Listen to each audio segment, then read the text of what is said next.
আয় বুঝে ব্যয় করাটা কোনো কিপটেমি নয়। আমি মনে করি প্রতিটা মধ্যবিত্ত পরিবারের গৃহিণীর এরকম একটা দায়িত্ব থাকতে হবে, কিভাবে অল্প আয়ে সংসার চালানো যায় এবং অল্প আয়ের সংসারে কিভাবে হিসাব করে সেখান থেকে কিছুটা টাকা হলেও জমানো যায়।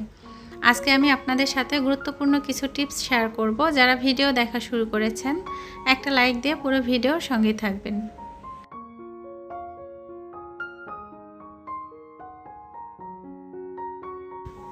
আসসালামু আলাইকুম, আমি আয়েশা সিদ্দিকা। আয়েশা ব্লগ ভেঞ্চার চ্যানেলে আপনাদের আরও একবার স্বাগত জানাই। কাছে দূরে, দেশ এবং দেশের বাহিরে যেখান থেকে ভিডিও দেখা শুরু করেছেন, আশা করি আল্লাহর রহমতে অনেক বেশি ভালো আছেন, সুস্থ আছেন। মন থেকে সবার জন্য অনেক দোয়া রইল। আল্লাহ যেন পরিবার নিয়ে সবাইকে সুস্থ রাখার তৌফিক দান করেন, আমিন।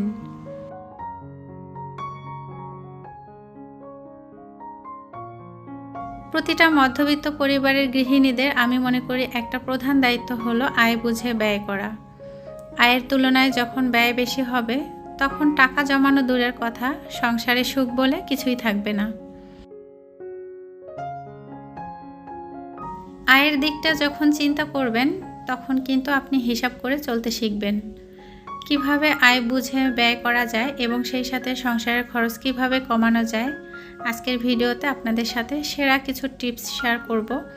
যারা ভিডিও দেখছেন পুরো ভিডিওর সঙ্গেই থাকবেন। আশা করি আমার কোনো ভিডিওর অংশ কিংবা কথা ভালো লেগে যেতে পারে।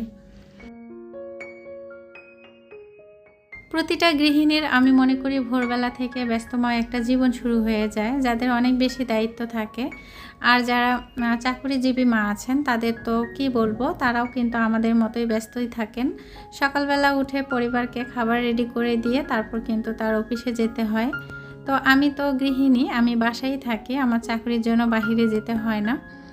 যাই হোক, ভোরবেলা নামাজ পড়ার পর থেকেই কিন্তু মাথায় একটা চিন্তা থেকে যায়, বাচ্চাদের আজ কী খাবার দিব, টিফিনে কী দিব, দুপুরে কী রান্না হবে। তো এই কাজগুলো কিন্তু আমি আগে থেকে একটু পরিকল্পনা করে রাখি। যে কোনো কাজ পরিকল্পনা করে করলে দেখবেন যে কাজটা অনেক সহজ হয়ে যায়, সেই সাথে চিন্তাটাও কমে যায়। সকালে বাচ্চাদের নাস্তা রেডি করার পাশাপাশি বাচ্চাদের রেডি করে দেওয়া, তাদের স্কুলে দিয়ে আসা, তারপরেই কিন্তু আমার এই কাজটা করতেই হবে বাধ্যতামূলক। কারণ যেহেতু আমি একটা অ্যাকুয়ারিয়াম নিয়েছি আর তাদের দায়িত্বটা আমার উপরেই পড়েছে, পরিষ্কার পরিচ্ছন্নতা এবং সেই সাথে তাদেরকে খাবার দেয়া। তো এই যে অ্যাকুয়ারিয়ামটা ক্লিন করে নিয়েছি, যখন অ্যাকুয়ারিয়ামটা ক্লিন থাকে তখন মনের কাছে অনেক বেশি শান্তি লাগে। পানিগুলো যখন ঘোলা হয়ে যায়, মনে হয় যে মাছগুলো অনেক বেশি কষ্ট পাচ্ছে। কিপটামি করি না, আয় বুঝে ব্যয় করার চেষ্টা করি। আসলে বর্তমান সময়ে প্রত্যেকটা জিনিসের যেরকম দাম বেড়েছে, তাতে মনে হয় যে একটা মধ্যবিত্ত সংসারে কিপটিমি করে চলাটাই বেটার। তবে আপনাদের ভাইয়া এবং আমি দুজনেই কিন্তু কিপটিমি করে চলতে পারি না। তবে হ্যাঁ, অতিরিক্ত খরচ সেটাও কিন্তু করি না।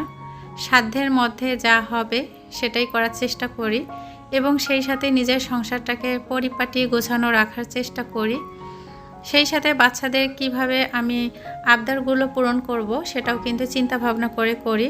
সব কিছু মিলিয়ে কিন্তু নিজের সংসারটাকে অনেক বুদ্ধি করে চালানোর চেষ্টা করি এবং সংসার খরচ থেকে কিছুটা টাকা হলেও জমানোর চেষ্টা করি। কারণ বিপদে পড়লে আপনি একা, আপনার পাশে তখন কেউ থাকবে না।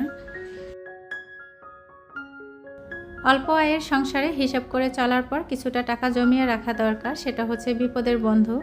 বিপদে পড়লে কিন্তু আপনার পাশে সঙ্গে সঙ্গেই কেউ থাকবে না, বা দেখা যাচ্ছে যে আপনি কারো কাছে চেয়ে পাচ্ছেন না, কিন্তু আপনি যে টাকাটা জমিয়ে রেখেছেন সেটাই কিন্তু আপনার সেদিন বন্ধু হয়ে দাঁড়াবে, আপনাকে সাহায্য করবে।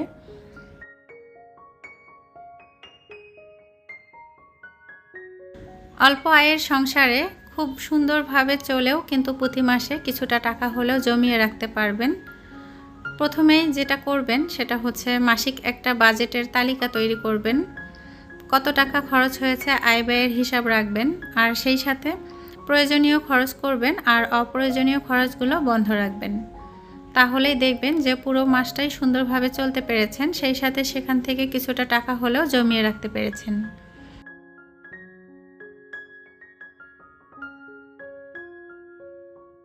বাজারের তালিকা করে বাজার করা এটা কিন্তু অনেক বেশি গুরুত্বপূর্ণ। অল্প আয়ের সংসারে সবসময় আপনারা এই কাজটা করবেন। আর যাদের আয় বেশি আছে তারাও কিন্তু এই কাজটা করবেন। দেখবেন যে আপনার সংসার সুন্দর মতো চলছে, সেই সাথে সেখান থেকে কিছুটা টাকা আপনি জমিয়ে রাখতে পারছেন। এই যে ধরুন আপনার বাসায় ডাল কম আছে বা চাল কম আছে, যেটা কম থাকবে সেটা কতটুকু হলে আপনার পুরো মাসটা চলে যাবে সেই পরিমাণ নিয়ে আসবেন। বাড়তি খরচ বন্ধ রাখবেন। এছাড়াও এখন বর্তমান সময়ে সবজি বাজারে কাঁচা সবজির কিন্তু অনেক বেশি দাম বেড়ে গিয়েছে প্রচুর বৃষ্টিপাতের কারণে। তো দেখা যাচ্ছে যে বাজার থেকে সবজি নিয়ে এসে বেশি বেশি করে নষ্ট না করে যতটুকু প্রয়োজন ততটুকুই কেনাকাটা করবেন।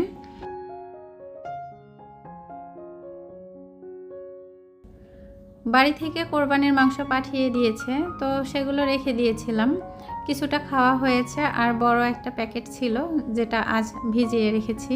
তো এই মাংসগুলো কিন্তু আমি বেশ কয়েকদিন চালিয়ে নিতে পারবো। বুদ্ধি করে একদিনই কিন্তু কষ্টটা কমিয়ে নিচ্ছি। আর কিভাবে কি করছি আপনারা ভিডিও দেখলেই বুঝতে পারবেন।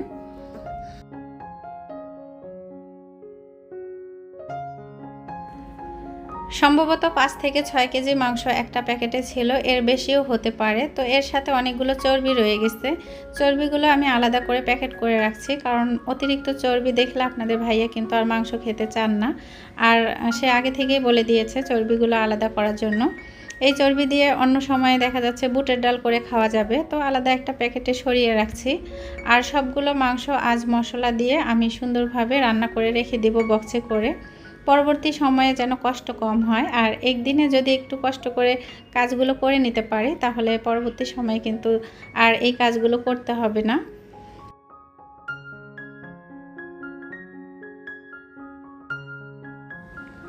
অল্প আয়ের সংসারে আরেকটি গুরুত্বপূর্ণ টিপস হচ্ছে খাবারের অপচয় রোধ করা। এর আগেও কিন্তু বলেছিলাম খাবারের অপচয় করলে সেই সংসারে কোনো উন্নতি থাকে না। যতটুকু প্রয়োজন ততটুকু করেই রান্না করবেন। আর যে জিনিসগুলো নষ্ট হয়ে যাওয়ার সম্ভাবনা থাকবে সেই জিনিসগুলো কিন্তু আগেই খেয়ে শেষ করবেন।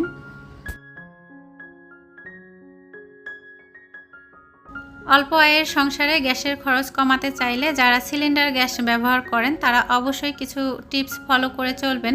তো কিছু নিয়মের উপর চলতে পারলে দেখবেন যে গ্যাস খরচটা অনেকটা কমে যাবে।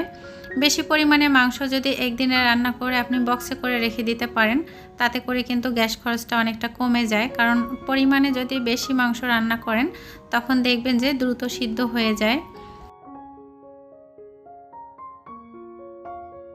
মাংস রান্না করলে আমি প্রেসার কুকারে রান্না করার চেষ্টা করি সব সময়। কোরবানির মাংস সিদ্ধ হতে তেমন একটা সময় লাগবে না। তাছাড়া এত বড় প্রেসার কুকার আমার কাছে বর্তমানে হাতের কাছে নেই। আমার বিয়েতে গিফট পেয়েছিলাম একটা অনেক বড় প্রেসার কুকার। আসলে কি বলবো, 3টা প্রেসার কুকার একসাথে দিয়েছিল, তার মধ্যে একটা বড় সাইজের ছিল আর কি। তো সেটা আমার সেরকম একটা ব্যবহার করা হয় না, যার জন্য তুলে রেখেছি। তো ভাবলাম যে ফ্রাই প্যানেই কাজটা করে নেই।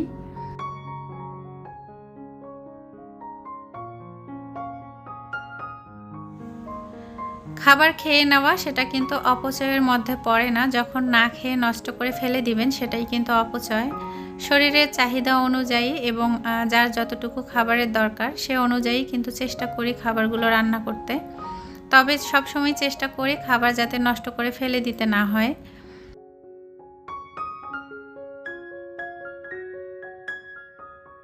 অল্প আয়ের সংসারে গৃহিণীদের অবশ্যই চোখ কান খোলা রাখতে হবে। এই যে ধরুন অনেক সময় বাচ্চারা টিভি দেখছে, টিভিটা অন করে রেখে দিয়ে কিন্তু তারা খেলা করছে, টিভি দেখছে না। তো এই যে টিভি চলছেই, আবার অনেক সময় বাচ্চারা ফ্রিজ থেকে একটা কোনো কিছু নিচ্ছে, ফ্রিজের দরজাটা খুলে রেখেছে বা দরজা খুলে দাঁড়িয়ে আছে। এই জিনিসগুলো কিন্তু অবশ্যই খেয়াল রাখতে হবে। বিদ্যুতের অপচয় কমাতে হবে, সেই সাথে কিন্তু গ্যাসেরও অপচয় কমাতে হবে। অল্প আয়ের সংসারে যদি টাকা জমাতে চান তাহলে এই অভ্যাসটা অবশ্যই পরিবর্তন করতে হবে। ঘন ঘন ঘুরতে যাওয়া যাবে না, রেস্টুরেন্টে যাওয়া যাবে না, সেই সাথে বাচ্চারা যা আবদার করবে সেটাই পূরণ করা যাবে না। মাসে 2 থেকে 3 বার বাহিরে যেতে পারেন। বাচ্চারা যেটা খেতে পছন্দ করে সেটা খাওয়াবেন, কিন্তু বাহিরে গেলেই যে খেলনা কিনে দিতে হবে এরকম অভ্যাস কখনোই করবেন না। তাতে করে কিন্তু আপনার সংসারের খরচটা অনেকটা বেড়ে যাবে।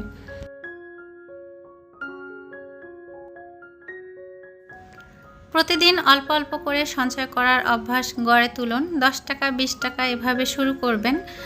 তারপর কিন্তু আস্তে আস্তে টাকার পরিমাণটা বাড়িয়ে দিতে পারেন, তাতে করে আপনার সঞ্চয়ের পরিমাণটা বেড়ে যাবে। আর একটা সময় কিন্তু সেই টাকাটা দিয়ে আপনি আপনার প্রয়োজনীয় কেনাকাটা করতে পারবেন, কিংবা বিপদের সময় কিন্তু সেই টাকাটাই আপনার কাজে লাগবে। মাংসগুলো কেটে ধুয়ে ভালো করে পরিষ্কার করা হয়েছে, সেই সাথে কিন্তু মশলা দিয়ে ভালোভাবে ম্যারিনেট করেছি। পেঁয়াজের পরিমাণটা কম দিব, যখন ফ্রিজ থেকে নামিয়ে নিব তখন আবারও তেলের মধ্যে একটু পেঁয়াজ দিয়ে মাংসটাকে ভালো করে রান্না করে নেব। হয়তোবা দেখা যাচ্ছে একদিন ডাল দিয়ে করলাম বা একদিন আলু দিয়ে করলাম, তো যখন আলু সিদ্ধ হবে মাংসটা আরও ভালোভাবে সিদ্ধ হবে, সেই সাথে কিন্তু পেঁয়াজগুলো সিদ্ধ হয়ে যাবে। তো একদম বেশি পরিমাণে পেঁয়াজ দিয়ে যখন ফ্রিজে মাংস রেখে দিবেন, সে মাংসটা কিন্তু গন্ধ হয়ে যায়, খেতে কিন্তু ভালো লাগে না।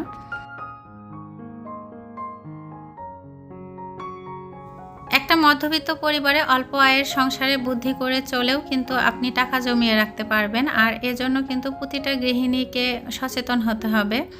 আমি যেভাবে কন্টিনিউ চলি বা যা যা করি আপনাদের সাথে কিন্তু ভিডিওতে শেয়ার করি, এবং অনেক প্রিয় আপুরাই কিন্তু অনেক সুন্দর কমেন্ট রেখে যান আমার ভিডিওতে। অনেকে আছেন কখনোই টাকা জমাতে পারতেন না, তো আমার ভিডিও দেখে তারা কিন্তু অনেকটা উৎসাহিত হয়েছেন এবং একটু একটু করে টাকা জমাতে শুরু করেছেন।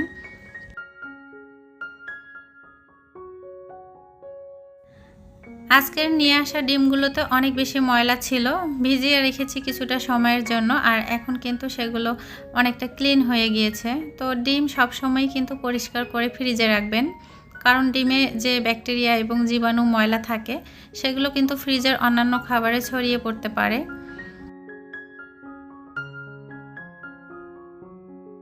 আমার গত ভিডিওতে অনেক প্রিয় আপু ভাইয়ারা, আঙ্কেল আন্টিরা অনেক সুন্দর কমেন্ট রেখে গিয়েছেন, তাদের সুন্দর কমেন্টের জন্য অসংখ্য ধন্যবাদ জানাচ্ছি। একটা প্রিয় আপু কমেন্ট করেছে, আপু আসসালামু আলাইকুম। ওয়ালাইকুম আসসালাম। ভিডিওটি সত্যি অসাধারণ হয়েছে, শুরু থেকে শেষ পর্যন্ত একটানা দেখেছি এবং একটু স্কিপ করতে ইচ্ছে করেনি। এমন সুন্দর এবং তথ্যবহুল কন্টেন্ট আরও বেশি তৈরি করুন, আপনার চ্যানেল অনেক দূরে এগিয়ে যাক এই কামনা করি। তো আপুর নাম হচ্ছে জান্নাত লাইফস্টাইল থেকে আপু কমেন্ট করেছে। সুন্দর একটা কমেন্টের জন্য অসংখ্য ধন্যবাদ জানাচ্ছি আপুকে।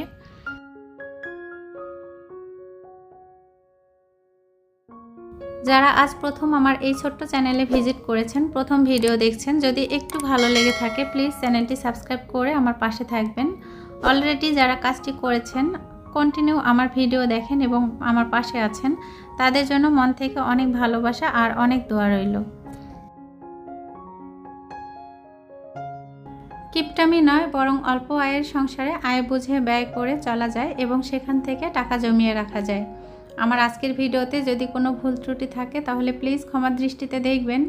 আজ এ পর্যন্তই, সবাই ভালো থাকবেন, সুস্থ থাকবেন। আসসালামু আলাইকুম, আল্লাহ হাফেজ।